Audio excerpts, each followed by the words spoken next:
Alors, le traité pour la haute mer est une avancée très importante. Pour la première fois, le principe d'une réglementation internationale de ce bien commun qui représente 55% de la surface du globe est enfin acté, et il faut saluer le rôle de la France, et en particulier le vôtre pour la phase finale, dans l'adoption de ce traité, même s'il y a de multiples limites qui ont été soulignées, on ne va pas y revenir. Cela dit, dans un souci de cohérence, je pense qu'il faudrait appliquer fermement ce qu'on préconise, y compris dans les autres zones économiques exclusives, zones et eaux territoriales. Je prendrai deux exemples. En 2016, le ministre de l'économie, Emmanuel Macron, avait signé un décret autorisant l'extraction de sable coquillé dans la baie de Lannion. Ça avait soulevé un tollé puisque c'était catastrophique pour la biodiversité et catastrophique pour la pêche artisanale puisque c'était une zone de frayère.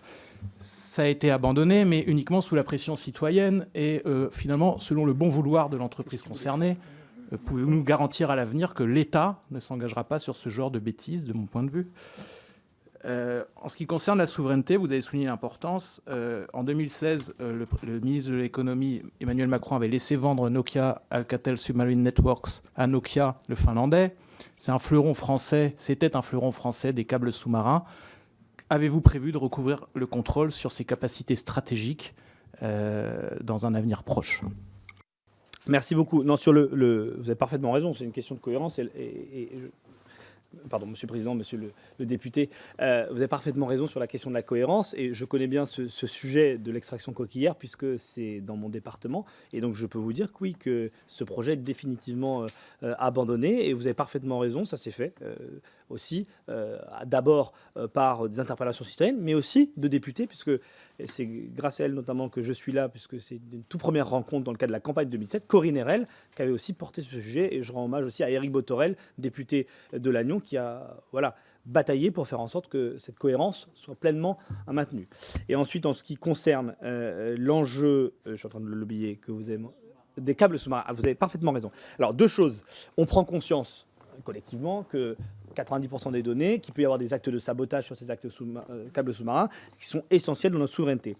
Et donc, à la fois, on renforce sur le contrôle des investissements étrangers les éléments qui sont liés aussi aux câbles sous-marins.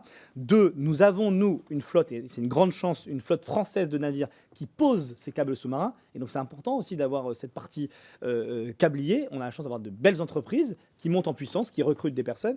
Et puis troisième élément, nous allons et nous travaillons grâce à un travail parlementaire de Yannick Chenvar important. Vous savez, on a le concept de flotte stratégique, c'est-à-dire qu'il faut un certain nombre de navires, mais aussi de marins, qui soient sur des sujets d'indépendance, d'autonomie stratégique. Et donc, nous allons travailler pour faire rentrer les câbles sous-marins et ce secteur-là dans cette flotte stratégique pour vraiment avoir la reconnaissance de l'élément central dans la souveraineté des câbles sous-marins. Donc voilà, c'est plusieurs étapes qui permettent d'aller dans votre sens. Et vous avez parfaitement raison, il faut que, notamment au niveau européen, on prenne pleinement conscience de cet élément stratégique.